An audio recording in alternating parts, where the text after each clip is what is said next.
미국 전문가 채널 시청자 여러분 안녕하세요. 늘 매년 개인소득세 신고 기간이 되면 각종 소득 관련 서류와 어떤 부분이 공제가 되는지에 대한 공제 관련 증빙 서류를 종합하시느라 다들 바쁘실 것입니다. 오늘은 그 중에 개인이 납부한 이자 금액 중에 어떤 부분이 세금 공제가 되거나 되지 않는지에 대한 정보 전달하는 시간을 가지도록 하겠습니다. 우선 이자 납부에 대한 공제는 스탠다드 디덕션, 표준 공제가 아닌 아이터마이즈 디덕션, 항목 공제가 더 유리하여 스케줄 A라는 양식으로 공제 정산을 하는 경우에 적용이 됩니다. 만약 표준 공제가 더 나에게 유리하다면 해당 사항이 되지 않습니다. 세금 공제는 납세자가 유리한 방향으로 절세 플랜을 잡아 공제 정산을 하기 때문입니다. 공제가 되는 개인이 지불한 이자는 다음과 같습니다. 첫 번째, 개인이 소유한 집에 대한 이자 공제입니다.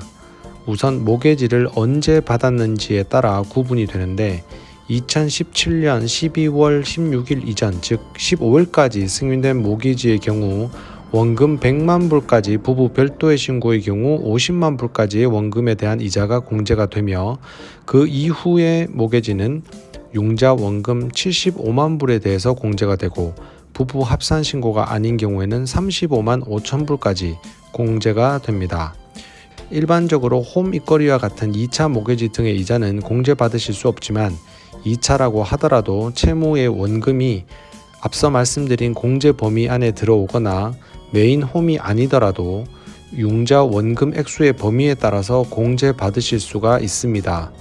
또한 집의 신규 건설이나 리모델링 등의 집의 가치를 증대시키는 융자 또한 원금 범위 내의 융자라면 이자는 공제받으실 수 있습니다.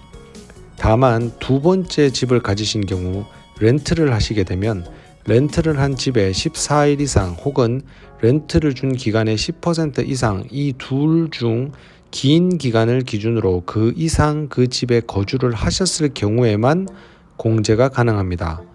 기준 기간 이상 거주를 하지 않는 경우는 두 번째 집이 아닌 렌트용 즉 투자용 집이 되어 공제받으실 수 없습니다. 이 외에 집을 구매할 때 선납 개념인 포인트나 모기지 보험을 납부하는 경우에도 이자와 같은 명목으로 공제할 수 있습니다. 관련되는 모든 세부적인 내용은 매년 융자를 받으신 은행에서 1098이라는 서류를 보내주거나 온라인을 통해 다운로드 받으실 수 있고 해당 서류 안에 모든 내용이 기재가 되어 있습니다. 1098 서류는 모기지의 원금과 이자, 재산세 납부 내역 등이 기록된 사본이므로 세금 보고 이후에도 잘 보관하시고 정산 시에 공제를 위한 근거로 활용하시면 되겠습니다. 두 번째, 개인이 투자를 하기 위해서 은행에 대출을 하여 이자를 지불한 경우는 본인이 벌어들인 투자 수익까지 한도로 공제를 받으실 수 있습니다. 여기서 투자란 불로소득 즉 부동산이나 주식 등의 투자를 말합니다. 만약 본인이 대출을 하여 투자 수익이 5,000불이고 납부한 이자가 7,000불이라면 본인이 납부한 이자 공제는 5,000불까지이며 공제를 받지 못한 나머지 2,000불은 내년으로 2월하여 공제받으실 수 있습니다. 마지막으로 이자를 납부하였더라도 공제를 받으실 수 없는 이자 항목들입니다. 자동차 구매를 위한 융자에 대한 이자 납부, 개인 크레딧카드 이자 및 연회비, 세금 미납에 대한 이자, 대출 과정에 납부한 은행 융자 수수료, 개인 간의 융자나 은행의 개인 융자에 대한 이자 등이 해당합니다.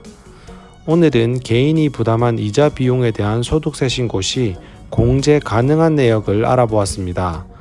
모든 이자 납부는 해당 연도 내에 실제로 납부한 내역에 대해서만 공제 가능하고 1098 서류 역시도 정확한지 세금 보고 전에 검토를 한번 해보시고 정산하는 것도 좋겠습니다. 오늘도 유용한 정보 되셨길 바라며 행복하고 건강한 하루 되시기 바랍니다. 감사합니다.